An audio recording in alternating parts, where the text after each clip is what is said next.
Share marketing Kannada ಚಾನಲ್ಗೆ ತಮಗೆಲ್ಲರಿಗೂ ಸ್ವಾಗತ. ಇವತ್ತು ಬಂದು 24 ಮೇ 2024 ನಿಫ್ಟಿ 50ನಲ್ಲಿ ಏನಾಯಿತು, BSE ಸೆನ್ಸೆಕ್ಸ್ನಲ್ಲಿ ಏನಾಯಿತು ಅಂತ ನೋಡ್ಕೊಂಬರೋಣ.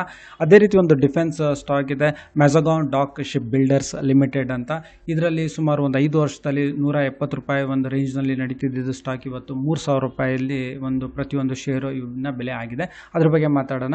ನಿನ್ನೆ ನಾವು ನೋಡಿದ್ವಿ ಶೇರ್ ಮಾರ್ಕೆಟ್ನಲ್ಲಿ ಒಂದು ತುಂಬ ದೊಡ್ಡ ಏರಿಕೆನೇ ಕಂಡಿತ್ತು, ಒಂದು ರೆಕಾರ್ಡ್ ದಾಖಲೆನೇ ಮಾಡಿತ್ತು ಅಂತಲೇ ಹೇಳ್ಬೋದು. ಆದರೆ ಇವತ್ತು ಒಂದು ಫ್ಲಾಟ್ ಡೇ ಅಂತಲೇ ಹೇಳ್ಬೋದು. ಒಂದು 10.55 ಪಾಯಿಂಟ್ ಅಷ್ಟು ಇವತ್ತು ನಿಫ್ಟಿ 50ನಲ್ಲಿ ಇಳಿಕೆ ಆಗಿದೆ. ಹೆಚ್ಚು ಕಡಿಮೆ ಇವತ್ತು ಫ್ಲಾಟ್ ಡೇ ಅಂತಲೇ ಹೇಳ್ಬೋದು. ಕಾರಣ ಅಂತ ಹೇಳಿದ್ರೆ ಇದು ಒಂದು ಪ್ರಾಫಿಟ್ ಬುಕ್ಕಿಂಗ್ ಶುರು ಆಗುತ್ತೆ. ಆಲ್ರೆಡಿ ಹಿಡ್ಕೊಂಡಿರೋರು ಶೇರ್ಸ್ಗಳು ಏನು ಮಾಡ್ತಾರೆ, ಅದನ್ನು ಪ್ರಾಫಿಟ್ ಬುಕ್ ಮಾಡೋಕ್ಕೆ ಶುರು ಮಾಡ್ತಾರೆ. ಅಂದರೆ ಸೇಲ್ ಮಾಡಿ ಅವ್ರು ಎಷ್ಟಾಗುತ್ತೋ ಅಷ್ಟು ಪ್ರಾಫಿಟ್ ತೊಗೊಳಕ್ಕೆ ಶುರು ಮಾಡ್ತಾರೆ. ನಿಫ್ಟಿ 50 ಇವತ್ತು ಕ್ಲೋಸ್ ಆಗಬೇಕಾದ್ರೆ ಸುಮಾರು 22,957.10 ಇವತ್ತು ಕ್ಲೋಸ್ ಆಗಿದೆ. ಹಾಗೆ BSE ಸೆನ್ಸೆಕ್ಸ್ ನೋಡೋದಾದರೆ ಇದರಲ್ಲಿ ಸುಮಾರು ಇದನ್ನು ಒಂಥರ ಫ್ಲಾಟೇ ಅಂತ ಹೇಳ್ಬೋದು. ಒಂದು 7.65 ಪಾಯಿಂಟ್ಸ್ ಅಂತ ಹೇಳಿದ್ರೆ ಏನೂ ಇಲ್ಲ. ಅಂದರೆ ಇದು ಕ್ಲೋಸ್ ಆಗಬೇಕಾದ್ರೆ 75,410.39 ಇವತ್ತು BSE ಸೆನ್ಸೆಕ್ಸ್ ಕ್ಲೋಸ್ ಆಗಿದೆ.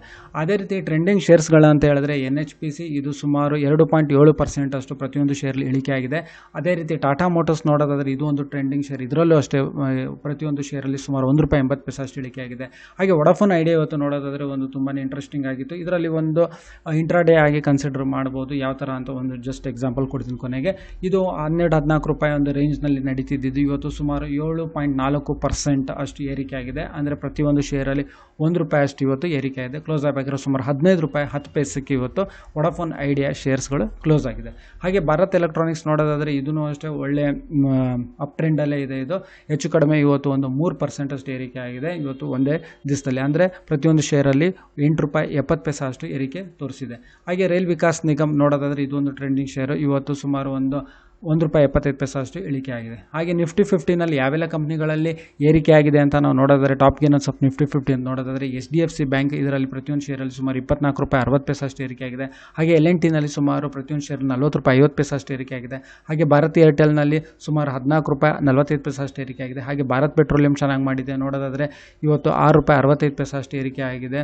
ಆಮೇಲೆ ಆಕ್ಸಿಸ್ ಬ್ಯಾಂಕ್ ನೋಡೋದಾದರೆ ₹8.75 ಅಷ್ಟು ಪ್ರತಿಯೊಂದು ಶೇರಲ್ಲಿ ಏರಿಕೆ ಆಗಿದೆ. ಕೋಲ್ ಇಂಡಿಯಾದಲ್ಲಿ ಸುಮಾರು ₹3.70 ಅಷ್ಟು ಏರಿಕೆ ಆಗಿದೆ. ಹಾಗೆ NTPCನಲ್ಲಿ ಸುಮಾರು ₹2.65 ಅಷ್ಟು ಏರಿಕೆ ಆಗಿದೆ. ಹಾಗೆ UltraTech cement, Eicher motors, Maruti Suzuki India, Divi's laboratories, LTI Mindtree, Bajaj finance, IndusInd ಬ್ಯಾಂಕ್ಗಳಲ್ಲಿ ಶೇರ್ಸ್ಗಳಲ್ಲಿ ಏರಿಕೆ ಆಗಿದೆ ಅಂತ ಹೇಳ್ಬೋದು. ಹಾಗೆ ಆಫೀಸ್ ಸ್ಪೇಸ್ ಸೊಲ್ಯೂಷನ್ಸ್ ಲಿಮಿಟೆಡ್ ಇದು 22ನೇ ತಾರೀಕು IPO ಓಪನ್ ಆಗಿತ್ತು, 27ನೇ ತಾರೀಕು ಕ್ಲೋಸಿಂಗ್ ಡೇ ಇದೆ. ಇದ್ರ ಬಗ್ಗೆ ಮುಂಚೆನೇ ಮಾತಾಡಿದ್ವಿ. ಇದು ನಿನ್ನೆ ಅಷ್ಟೊತ್ತಿಗೆ ನೋಡೋದಾದರೆ ನಾವು ಒಂದು 11 ಪಟ್ಟಷ್ಟು ಇದು ಸಬ್ಸ್ಕ್ರಿಪ್ಷನ್ಸ್ ಅಥವಾ ಅಪ್ಲಿಕೇಶನ್ಸ್ ಆಗಿತ್ತು ಅಂತ ಹೇಳ್ಬೋದು. ಹಾಗೆ ವೊಡಾಫೋನ್ ಐಡಿಯಾ ನೀವು ಇದನ್ನು ಇಂಟ್ರಾಡೇಗೆ ಕನ್ಸಿಡರ್ ಮಾಡಿದರೆ ಹೆಚ್ಚು ಕಡಿಮೆ 1,000 ಶೇರ್ ಇಂಟ್ರಾಡೇನಲ್ಲಿ ಒಂದು ಒಳ್ಳೆ ಮಾರ್ಜಿನ್ ಸಿಗುತ್ತೆ. ಒಂದು 5,159 ರೂಪಾಯಿನಲ್ಲಿ ನೀವು 1,000 ಶೇರ್ಸ್ನ ಇಂಟ್ರಾಡೇ ಟ್ರೇಡಿಗೆ ತೊಗೋಬೋದು. ಅಂದರೆ ಓಪನಿಂಗ್ ಮತ್ತು ಕ್ಲೋಸಿಂಗ್ ಡೇ ಒಳಗಡೆ ನೀವು ಇದನ್ನು ಸಬ್ಮಿಟ್ ಮಾಡಬೇಕಾಗತ್ತೆ.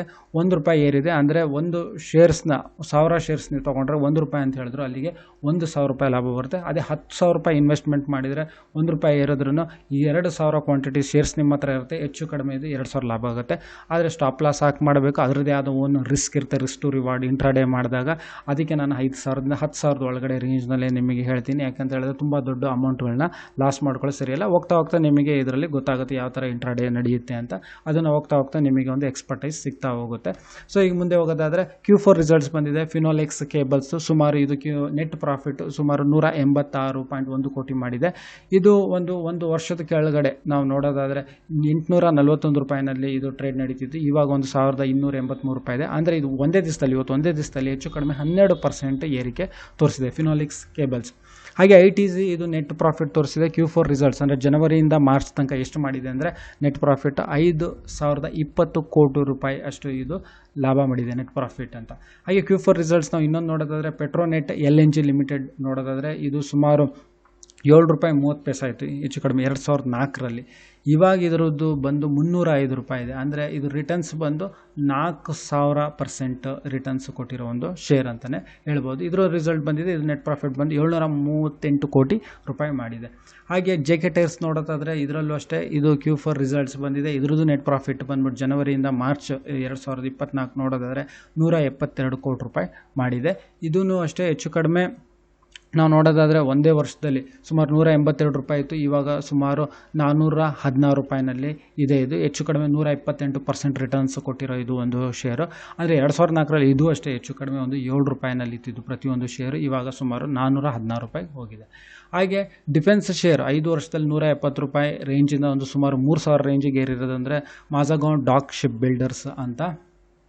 ಮಾಜಗಾನ್ ಇದು ಹೆಚ್ಚು ಕಡಿಮೆ 2020ರಲ್ಲಿ 168 ರೂಪಾಯಿ ಅಂದರೆ 170 ರೂಪಾಯಿ ನೀವು ಕನ್ಸಿಡರ್ ಮಾಡ್ಬೋದು ಇತ್ತು.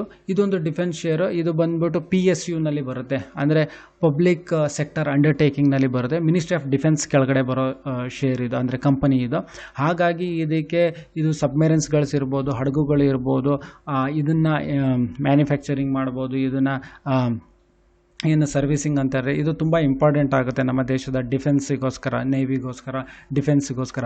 ಹಾಗಾಗಿ ಈ ಒಂದು PSU ಪಬ್ಲಿಕ್ ಸೆಕ್ಟರ್ ಅಂಡರ್ಟೇಕಿಂಗ್ಸ್ ಸರ್ಕಾರ ಇದಕ್ಕೆ ಅಂತಲೇ ಒಂದು ಡಿಫೆನ್ಸ್ ಬಜೆಟ್ನೇ ಮಾಡುತ್ತಲ್ಲ, ಇದರಲ್ಲಿ ಇದಕ್ಕೆ ಸಪ್ರೇಟಾಗಿ ಒಂದು ಬಜೆಟ್ ಅಲೋಕೇಶನ್ಸ್ಗಳು ಚೆನ್ನಾಗಾಗುತ್ತೆ. ಹಾಗಾಗಿ ಈ ಕಂಪ್ನಿಗಳು ಚೆನ್ನಾಗೂ ಮಾಡುತ್ತೆ.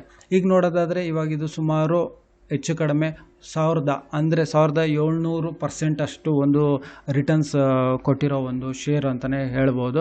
ಅಂದರೆ ಆವಾಗ ಒಂದು 170 ರೂಪಾಯಿಂದ ಇವಾಗ ಹೆಚ್ಚು ಕಡಿಮೆ 3163 ರೂಪಾಯಿ ಇದು ಕ್ಲೋಸ್ ಆಗಿದೆ. ಹಾಗೆ ಇದು ಒಂದು ವರ್ಷದ ರಿಟರ್ನ್ಸ್ ನಾವು ನೋಡೋದಾದರೆ 319% ಇದು ರಿಟರ್ನ್ಸ್ ಕೊಟ್ಟಿದೆ ಇದು ಒಂದೇ ವರ್ಷದಲ್ಲಿ. ಅದೇ 6 ತಿಂಗಳಲ್ಲಿ ನೋಡೋದಾದರೆ ಇದು ಸುಮಾರು 56-57% ರಿಟರ್ನ್ಸ್ ಕೊಟ್ಟಿದೆ. ಒಂದೇ ತಿಂಗಳಲ್ಲಿ ಇದು ಸುಮಾರು 28-29% ರಿಟರ್ನ್ಸ್ ಕೊಟ್ಟಿರೋ ಒಂದು ಸ್ಟಾಕ್ ಅಂತ ಹೇಳ್ಬೋದು. ಮಾಜಗಾನ್ ಡಾಕ್ ಶಿಪ್ ಬಿಲ್ಡರ್ಸ್ ಲಿಮಿಟೆಡ್. ಇದು ಡಿಫೆನ್ಸ್ ಶೇರ್, ಇದು ಮಿನಿಸ್ಟ್ರಿ ಆಫ್ ಡಿಫೆನ್ಸ್ ಕೆಳಗಡೆ ಬರುತ್ತೆ. ಸೊ ಈ ವಿಡಿಯೋ ನೋಡೋದಕ್ಕೆ ತಮಗೆಲ್ಲರಿಗೂ ತುಂಬ ಧನ್ಯವಾದ. ದಯವಿಟ್ಟು ಈ ಚಾನಲ್ನ ಸಬ್ಸ್ಕ್ರೈಬ್ ಮಾಡಿ, ವಿಡಿಯೋನ ಲೈಕ್ ಮಾಡಿ, ಶೇರ್ ಮಾಡಿ, ಕಮೆಂಟ್ ಮಾಡಿ, ಈ ಚಾನಲ್ನ ಸಬ್ಸ್ಕ್ರೈಬ್ ಮಾಡಿ. ತಮಗೆಲ್ಲರಿಗೂ ತುಂಬ ಧನ್ಯವಾದ.